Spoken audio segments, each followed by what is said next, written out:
तो लोकसभा चुनाव में हार के कारणों को जानने के लिए पार्टियों ने शुरू किया है सियासी मंथन। दिल्ली में बीजेपी की समीक्षा बैठक चल रही है, तो कल वही 5 एससी सीटों पर हार के कारणों पर मंथन होगा।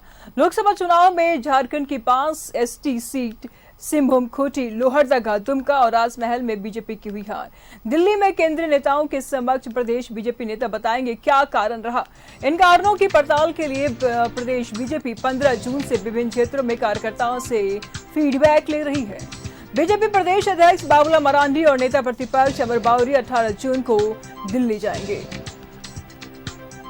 तो दिल्ली में केंद्रीय नेताओं के समक्ष प्रदेश बीजेपी नेता बताएंगे कारणों की पड़ताल के लिए प्रदेश बीजेपी 15 जून से विभिन्न क्षेत्रों में कार्यकर्ताओं के साथ समीक्षा बैठक कर रहे हैं। बीजेपी प्रदेश अध्यक्ष बाबूलाल मरांडी और नेता प्रतिपक्ष अमर बावरी भी कल दिल्ली जाएंगे। लोकसभा चुनाव में हार के कारणों के लिए जानने के लिए मंथन शुरू हो गई है। तो दिल्ली में बीजेपी की समीक्षा बैठक कल है। 5 एससी सीटों पर पार्टी की हार के कारणों पर मंथन होगा। झारखंड की 5 एसटी सीट सिंहभूम, खूंटी, लोहरदगा, दुमका और राजमहल पर बीजेपी की हार हुई। दिल्ली में केंद्रीय नेताओं के समक्ष प्रदेश बीजेपी अध्यक्ष कारण बताएंगे, हार का कारण बताएंगे। तो वही बीजेपी प्रदेश अध्यक्ष बाबूलाल मरांडी और नेता प्रतिपक्ष अमर बावरी 18 जून को दिल्ली जाएंगे। लोकसभा चुनाव में हार के कारणों को जानने के लिए पार्टियों ने शुरू किया है सियासी मंथन। तो कल दिल्ली में बीजेपी की समीक्षा बैठक है। आखिर में 5 सीटों पर बीजेपी की हार कैसे हुई, इन मुद्दों पर कारण जाने जाएंगे। झारखंड की 5 एसटी सीट सिंहभूम, खूंटी, लोहरदगा, राजमहल, इन सीटों पर बीजेपी की हार कैसे हुई, क्यों हुई, क्या कारण रहा, इन सारे मुद्दों पर कल मंथन किया जाएगा। बीजेपी प्रदेश अध्यक्ष बाबूलाल मरांडी और नेता प्रतिपक्ष अमर बावरी 18 जून को दिल्ली जाएंगे। लोकसभा चुनाव में हार के कारणों को जानने के लिए पार्टियों ने सियासी मंथन शुरू किया।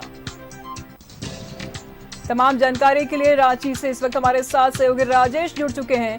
राजेश, क्या कुछ जानकारी सामने आ रही है, क्योंकि लोकसभा चुनाव तो बीत भी गया, रिजल्ट भी निकल के आ गया सामने। अब मंथन करने से क्या फायदा, लेकिन पार्टियां मंथन कर रही है, क्या कुछ कहेंगे?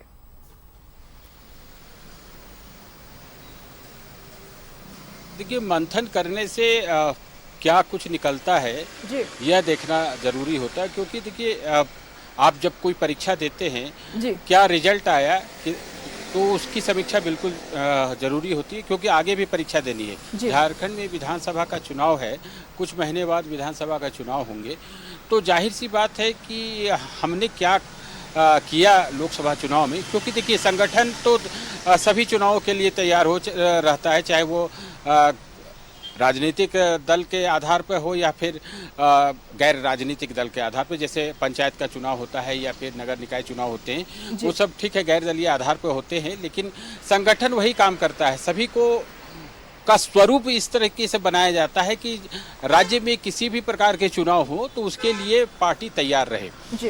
अभी लोकसभा चुनाव में आपने देखा कि बीजेपी ने 3 सीटें अपनी खो दी, खूंटी, लोहरदगा और दुमका की सीटें खो दी। यानी झारखंड में 14 में से किसी भी आदिवासी आरक्षित लोकसभा सीट पर उसकी जीत नहीं हुई।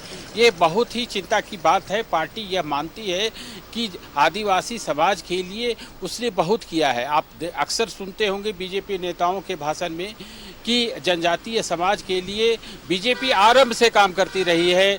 अटल बिहारी वाजपेयी के सरकार में अलग मंत्रालय बनाए गए, देश की राष्ट्रपति को भी बैठाया गया, देश के सर्वोच्च पद पर बैठाया गया एक आदिवासी महिला को। ये तमाम बातें होती रहती हैं और यहाँ पर भी कई ऐसे कार्यक्रम हुए जब बीजेपी की सरकार रहती थी।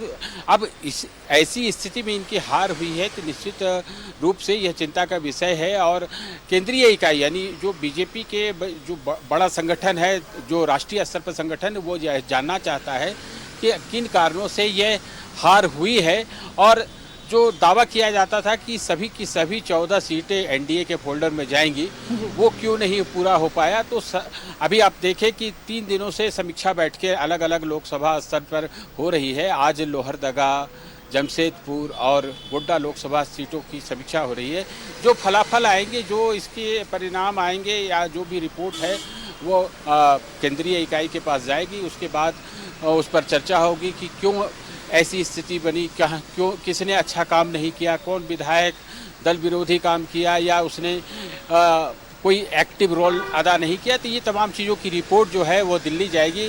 पार्टी के जो अध्यक्ष हैं बाबूलाल मरांडी हों या नेता प्रतिपक्ष हो या फिर संगठन महामंत्री हो, ये तमाम लोग वहाँ बैठेंगे, केंद्रीय नेताओं को बताएंगे कि ये कारण रहे जिन कारणों से एसटी रिजर्व सीटों पर हार हो गई। तो ये सारी ये मंथन के दौरान ही सारी चीज़ें होती है।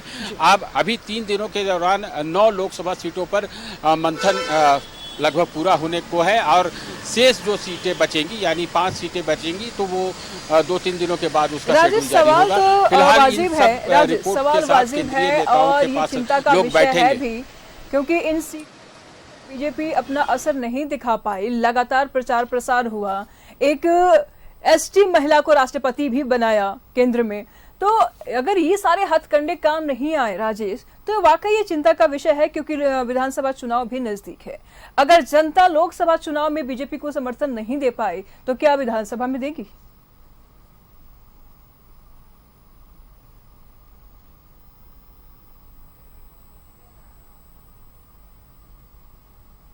2019 के लोकसभा चुनाव में एनडीए ने 12 सीटें जीती थी। सिर्फ राजमहल और चाईबासा की सीट जो है वो नहीं जीत पाई थी। लेकिन आप देखें कि खूंटी हो, लोहरदगा हो या फिर दुमका जैसी आरक्षित सीटों पर जीत दर्ज की थी, लेकिन इस बार वो भी जीत नहीं कर पाई है। और उसी साल यानी 2019 में विधानसभा का चुनाव हुआ तो 28 एसटी आरक्षित विधानसभा सीटों में से मात्र 2 सीटें बीजेपी जीत पाई। उसी साल ये लग गया था कि किस प्रकार से आदिवासी समाज बीजेपी से दूर होता जा रहा है। वजह कई थे, आज उसके विश्लेषण की ज़रूरत नहीं है क्योंकि 5 साल का समय लगभग बीत गया है। आज भी स्थिति यह है कि जो माहौल यहाँ पर है, झारखंड की हम बात करें तो यहाँ पर ऐसा प्रतीत हो रहा है कि आदिवासी समाज कहीं न कहीं बीजेपी से दूर होता चला जा रहा है। क्योंकि आप देखें कि बगल के राज्य जो है छत्तीसगढ़ में वहाँ के मुख्यमंत्री विष्णुदेव साय हैं जो आदिवासी समाज से हैं। अभी उड़ीसा में आदिवासी समाज ने बहुत अच्छा मतदान किया है, लोकसभा में भी और विधानसभा में भी। विधानसभा में वहाँ पर जो मुख्यमंत्री बने हैं मोहन चरण मांझी, वो भी आदिवासी समाज से हैं, संथाली समाज से हैं। तो आप देखेंगे, विश्लेषण करेंगे तो ऐसा नहीं है कि राष्ट्रीय स्तर पर ये आदिवासी का नुकसान हुआ। छत्तीसगढ़ में भी हाल में जो चुनाव हुए उसमें भी अच्छा वोट मिला है, आदिवासी सीटों पर बीजेपी को काफ़ी अच्छा रिस्पॉन्स मिला है।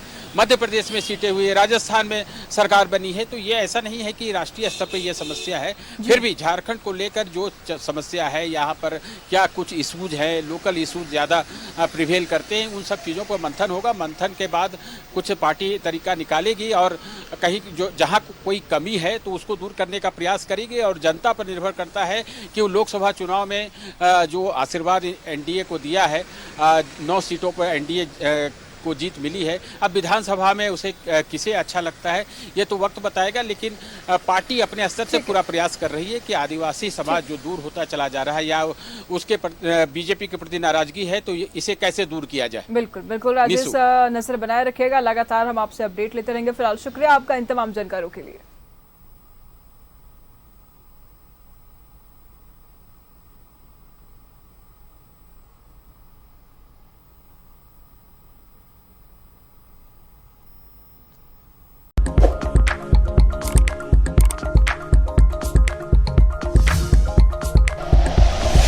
Like and share videos, subscribe करें हमारा चैनल और प्रेस करें बेल आइकॉन। न्यूज़ 11 भारत, सच है तो दिखेगा।